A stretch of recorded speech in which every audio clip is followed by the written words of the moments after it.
Equifax had agreed to a settlement which would essentially pay people who were affected by hackers about $120 or $125 to be specific, or you could opt for free credit monitoring. Now here's the issue. They didn't expect so many people to sign up and file for that settlement money, and it appears that they don't have enough money to pay, or at least the settlement doesn't have enough money to pay everyone who filed for the monetary settlement. So according to Forbes, some impacted customers won't even be getting the minimum $125 payout because the FTC failed to anticipate the number of responses it would get. The FTC is telling affected Equifax customers to opt for free credit monitoring instead of cash. In fact, the assistant director of the FTC Division of Privacy and Identity Protection told the public that the response to the settlement has been overwhelming and that millions of people have applied for compensation via the settlement website's claim forms.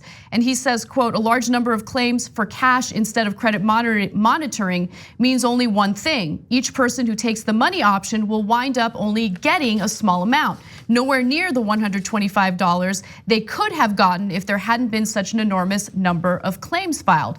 Now, I don't know, call me crazy, but I wouldn't want the credit bureau that got hacked to do credit monitoring for me. Crazy. You know, like maybe I don't really trust Equifax or their credit monitoring because they didn't seem to care too much about our security or our privacy to begin with. All right, so let's have fun with this story. So number one, I like how you assiduously avoided the name of the gentleman there. I know, I actually practiced the name before going on air, and then I decided no, I'm not even gonna take the risk. Let's move Come on, it's a fun name, Robert Shoshinsky, okay? I know. Okay, so now, look, I don't wanna Shoshenk away from this story, so, okay, I'm the worst. Anyways, look, I'll tell you what the real story is. So they make it seem like, oh my God, it's just a slight miscalculation and now Equifax can't pay these people. No.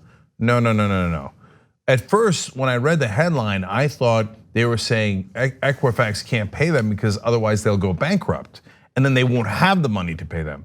But no, that's not the story. It's because the FTC, i.e. Trump's government, made a really crappy deal with them, a settlement, where they only have to pay $31 million for one of the worst data breaches in American history. Gee, look at that. Oh golly gee, we undersettled. We let another giant company get away with a tiny settlement given the depth of the problem. And they throw their hands up like, well, I guess there's nothing we can do now. You guys are all gonna get screwed. And now you're not even gonna get the $125, and we're gonna give you a credit that's pretty much useless. Well, I guess there's nothing we can do. Yeah, there's nothing we can do because you're corrupt. Exactly, yes. If the FTC had made a better deal, here, I can solve it for you right now. Everybody can have more money if we double the settlement from 31 million to 62 million, and we can keep going, right? But the FTC doesn't wanna do that because the Trump government is corrupt and will let corporations get away with anything. And then they frame the articles like, well, I guess poor Equifax, they can't pay. No, by the way, forget the settlement and forget the government. And they keep talking about like, oh, what is Equifax gonna do with its brand? And they're concerned that people might not use them anymore and this was gonna fix their brand. Why do you not use them anymore? You have no choice. Did any of us opt in to having Equifax monitor our credit? No, not a single person. They just do it. They do it without us having to opt in. They have all this personal data on us, which then is vulnerable to hacking because they don't care about protecting that personal information. And then we have to go out of our way to freeze our credit or to pay for credit monitoring or do all sorts of things just to protect ourselves. How ridiculous is that? Well, look, I could help the Equifax executives if they actually cared about their brand and et cetera, and making sure that people think that they're taking care of their customers. You don't have to have the government make you pay more. You could voluntarily say, hey, you know what? No matter what, forget doubling the settlement or anything like that. If we owe you $125, we're gonna give you $125.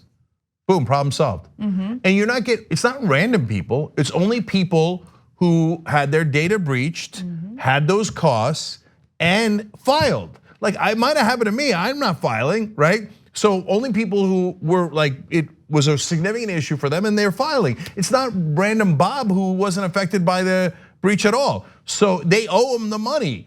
so you could just pay it.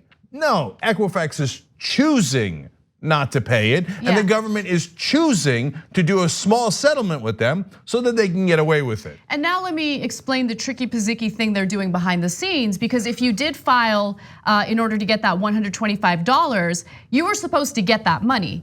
But now what they're gonna do is send you a follow-up email, and you have to send them documents proving that you have credit monitoring already. If you don't have credit monitoring, then you don't even have the option anymore of that monetary settlement, which is ridiculous. But here's the thing, we all have credit monitoring through banks.